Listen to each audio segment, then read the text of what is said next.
Aujourd'hui, avec l'accord de Alban F, on se retrouve pour un nouveau chapitre de l'art de la nudité du tome 1.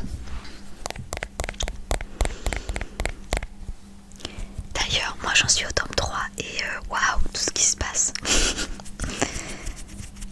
J'ai hâte de connaître le dénouement de cette histoire, même si je serais triste, puisqu'après, je pourrais plus lire l'art de la nudité. Enfin, j'aurais fini l'art de la nudité quand Alban aura fini de l'écrire. Sinon, pour en revenir donc au chapitre que je t'ai lu la dernière fois, le chapitre 14 je crois. Donc ils sont sortis du bar de là où Chiyo travaille pour aller chez Sibylle. Sauf que Léo a manqué de renverser Tim avec sa moto, ce qui a fait enrager Mathéo. Et Jade s'est comportée en elle-même quoi. Elle a quand Sibylle a proposé qu'ils aillent chez elle, elle était là en mode non, moi j'ai pas envie, je vais te rentrer. Mais du coup ils ont insisté et finalement elle a fini par accepter.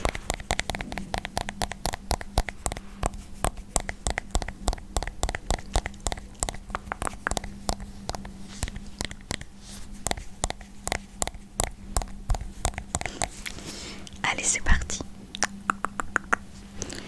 Chapitre 15, chapitre 15, chapitre 15. Ta maison est mortelle, si, s'exclama Tim en levant la tête sur l'impressionnante hauteur sous plafond. Merci, mais c'est pas la mienne, c'est celle de mes parents, rectifia Sibylle en déchargeant les bouteilles du bar pour les exposer sur le plan de travail de la cuisine. Quelle différence! Tu vis ici, n'est-ce pas? Ça doit être énorme, dit Margot qui jetait son œil un peu partout. Sibylle se contenta de sourire discrètement. Que pouvait-elle bien répondre à ça? Vivre dans cette grande maison vide n'avait rien d'énorme. C'était déprimant. Mais ce soir, Si était heureuse d'entendre d'autres voix que la sienne et son écho résonner contre les murs. Ses camarades investirent vite les lieux. Plusieurs d'entre eux avaient entamé une partie de billard. D'autres avaient allumé la console de jeu et s'échauffaient dans une partie de tennis. Jade pianotait sur son téléphone et Mathéo admirait les bibelots hors de prix qui étaient exposés un peu partout. « Eh mais en fait, t'es super riche !» dit-il étonné. Si ignora sa réflexion. Elle ouvrit en grand le placard à verre et se servit une vodka. « Servez-vous, c'est open bar » annonça-t-elle avant de se diriger vers le salon. Riche, qu'est-ce que cela pouvait bien vouloir dire? Avoir une grande maison, payer une vaisselle une fortune, alors qu'un leader suédois faisait la même pour 10 fois moins cher. Avoir des fringues griffées dans le fond de son armoire et en être déjà lasse avant de retirer l'étiquette. Se complaire dans l'ostentatoire. Sibylle détestait ce mot, riche. Pour elle, il était synonyme d'illusion. Le riche possédait sans réellement exister. Le riche vivait par procuration. Le riche n'était rien finalement. Il avait tout, mais n'était rien. Et Si ne voulait surtout pas être riche. Elle voulait simplement être elle-même. Dans ses pensées existentielles, Si s'avala dans un fauteuil moelleux et observa ses camarades profiter de son environnement luxueux. Soudain morose et pensive, l'adolescente en voulut à Mathéo d'avoir dit cette chose idiote. Elle était loin d'être dans l'état d'esprit dans lequel elle voulait être. Si saisit son téléphone et le brancha aux haut-parleurs. Elle choisit une playlist électronique et lança la lecture. Une bouffée enthousiaste prit le joyeux groupe de lycéens et ils commencèrent à danser. À 3 heures du matin, la maison bourgeoise était envahie par une centaine de personnes. Jade, Margot et Mathéo avaient invité presque l'intégralité des terminales du lycée et tous avaient répondu présents dès lors qu'ils connurent l'identité de l'hôtesse de soirée. Les mégots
tous étaient remplis de très bonnes bouteilles de vin.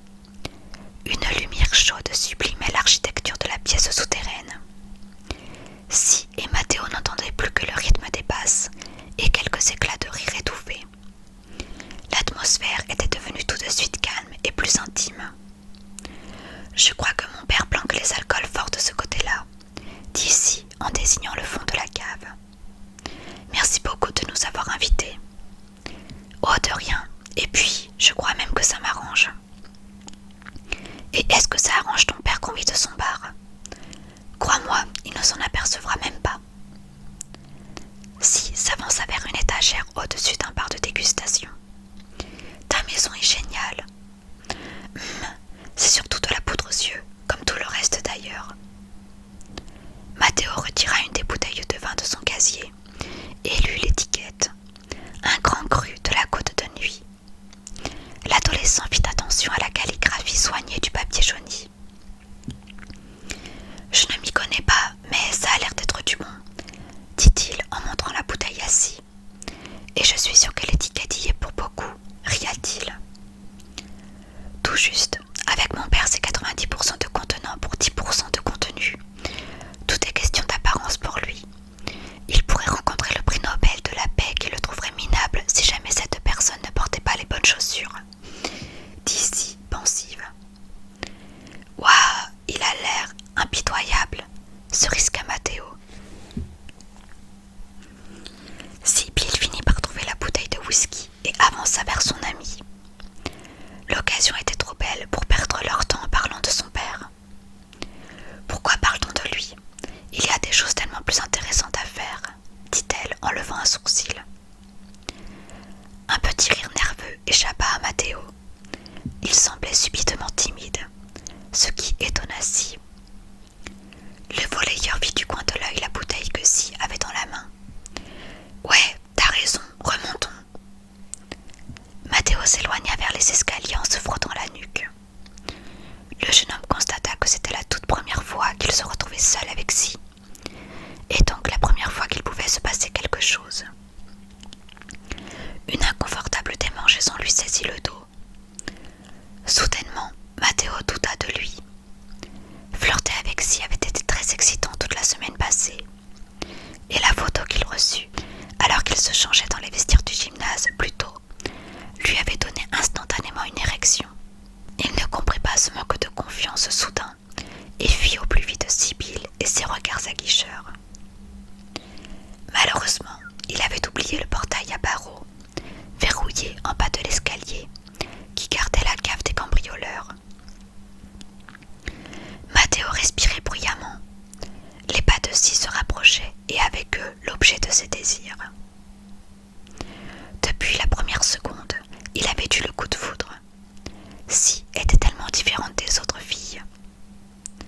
Elle soutenait son regard alors que toutes les autres rougisssaient dès que Matteo leur adressait un simple bonjour. Elle était monstrueusement belle. Si était une sirène qui n'avait même pas eu besoin de chanter pour l'envoûter. Durant toute la semaine, Matteo avait réussi à masquer sa fascination en se montrant désinvolte et en n'usant que trop du 2e et 3e degré d'humour. Mais là, seul avec elle, dans cette cave si romantique, Matteo angoissait. Il sentit alors la main de Si se poser sur son épaule et descendre dans une lenteur frissonnante le long de son dos. Il était temps de verbaliser ce qu'il avait en tête. « Si », murmura-t-il en se retournant vers elle. Ce geste plaça la main de Si, qui parcourait alors la cambrure des reins de Matteo, exactement au niveau de sa ceinture. Cela fit déglutir le jeune homme qui semblait totalement déstabilisé. Si s'amusa, l'espace d'un instant, de troubler à ce point son camarade avant de comprendre sa réelle agitation. Si, tu, oui, on s'entend bien, n'est-ce pas? Ouais. Matteo se racla la gorge.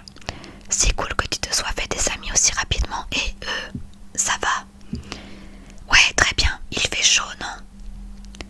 Sibyl eut la panique envahir les pupilles de son ami. Était-il en train de faire un bad trip? C'est une cave réfrigérée, l'informa Si.